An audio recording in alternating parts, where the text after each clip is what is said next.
Bom, prometi que a gente começa o programa falando sobre previdência. E aqui no programa, quando a gente pensa em aposentadoria, planejamento de aposentadoria, a gente tem a referência da doutora Cláudia Veneziani, que está aqui com a gente. Bom dia. Bom dia, doutora. Ai, faz tempo mesmo. A gente também, viu? Verdade. Fez falta.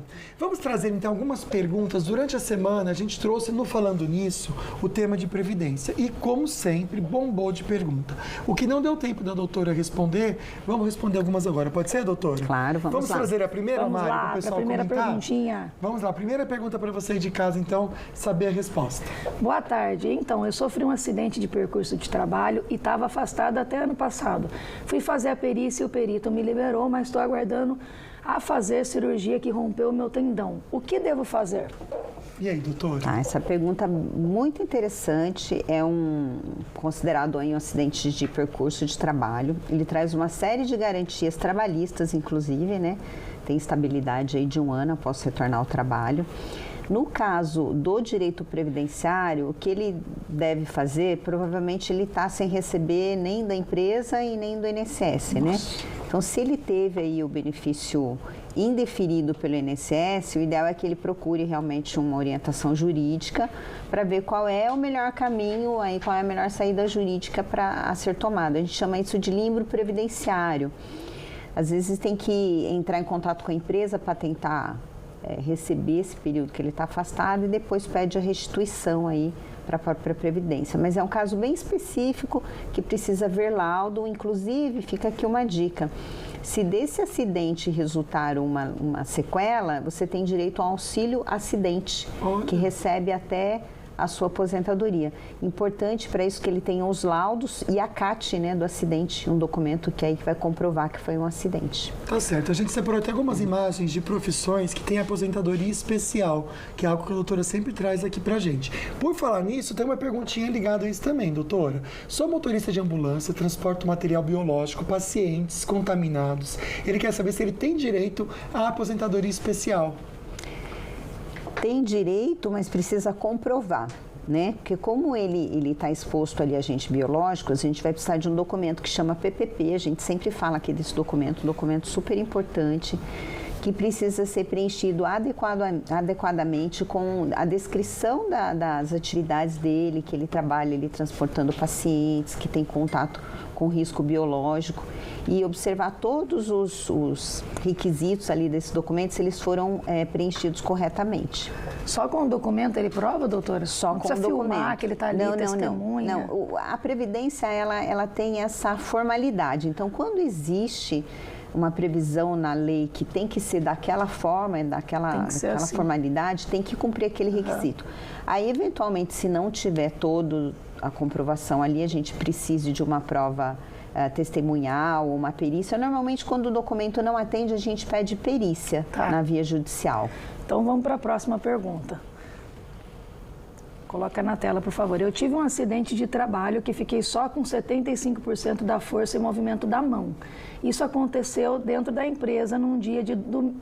Não aconteceu, né, pelo jeito? Isso acontece dentro da empresa. Num dia de domingo. Isso. Eu teria direito a algum benefício? Me chamo Francisco Randal. Tem sim, Francisco, você tem direito ao benefício de auxílio acidente. Se você ficou com uma sequela que reduziu a sua capacidade de trabalho, após ser cessado o seu benefício de auxílio doença por acidente de trabalho, você tem direito a receber esse benefício, que é 50% do valor do benefício que você recebeu à época do acidente. Agora, para comprovar isso, você vai precisar da CAT, como eu disse anteriormente, e de um documento, um laudo bem feito pelo seu médico, dizendo que você tem um ACID de tal doença e que ficou uma sequela que resultou aí na redução da sua capacidade laborativa.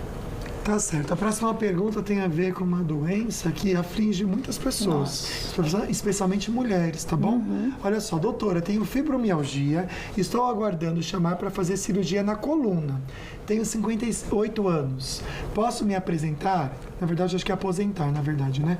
Faço contribuição há 7 anos. Vamos lá.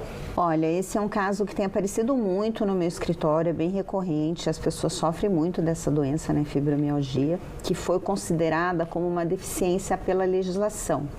O que muita gente confunde é que, assim, não basta só você comprovar que tem a deficiência ou a fibromialgia.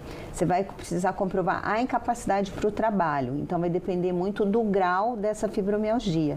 Então, reunir todos os documentos para comprovar a doença, a condição que lhe afeta e como isso reduz a sua condição de trabalho, vai sim te dar um direito a um benefício, seja ele por incapacidade ou até mesmo no futuro uma aposentadoria especial na modalidade PCD.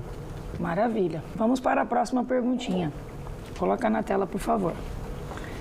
Oi, boa tarde. Eu sou enfermeira, tenho 50 anos, trabalhei 20 anos na área de enfermagem registrada e fazem 3 anos que sou funcionária pública municipal. Tenho direito à aposentadoria do INSS? E aí, doutora? Olha que caso interessante. Por quê? Interessantíssimo, porque ela pode, dependendo do planejamento que se faça, ela pode ter direito a 2 aposentadorias. Olha! Por quê? Porque sério? ela contribuiu para os 2 regimes. E é um tipo de categoria profissional que tem direito a ter 1, 2, até 3 aposentadorias. Gente, que maravilha! Então, fazer esse planejamento e olhar aí quanto tempo você tem de contribuição no INSS e no regime próprio, que a gente chama, né, seja município ou estado, pode assegurar que você tenha uma aposentadoria pelo regime geral, que é o INSS, e pela prefeitura também, né?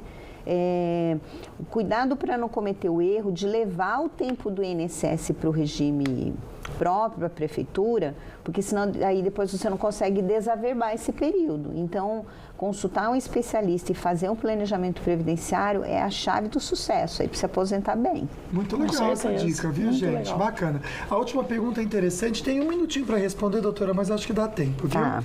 Ela comenta aqui, ó, doutora Cláudia, tenho 46 anos, estou querendo começar a pagar o INSS porque atualmente sou dona de casa e cuido da minha mãe que está no processo de Alzheimer. Como poderia fazer esse pagamento para um dia eu me aposentar? Obrigado pela pergunta, Ana. Ana, parabéns aí pela sua vida e pelo seu cuidado com a sua mãezinha. Vamos começar a contribuir. Você pode pagar, dependendo da renda familiar, aí você pode se cadastrar para pagar aquela contribuição mínima, né? Aí você tem que ter renda até 2 salários mínimos pelo grupo familiar, vai pagar 5% do valor do salário mínimo, no código 1929. Agora, se a renda for superior a isso, você vai pagar como contribuinte individual, no código 1473, 11% do salário mínimo. Mas procura um advogado para calcular esse tempo, aí ver certinho, fazer um planejamentinho para você. Você merece uma boa aposentadoria. Verdade, gente, a doutora sabe de cabeça e de cor, todos os demais, códigos, né? é impressionante. Cabeça boa. Eu quero deixar para vocês agora o contato da doutora, né, do escritório, que é Veneziane Advogados, né, com Demudo, tá aí na tela para vocês. Já segue a doutora, porque sempre ela tá lá tirando dúvidas de vocês, é muito legal. Esses dias, a doutora estava vendo no Instagram uma pessoa falando que contribuiu a mesma quantidade que outra, mas que a outra aposentou com o dobro.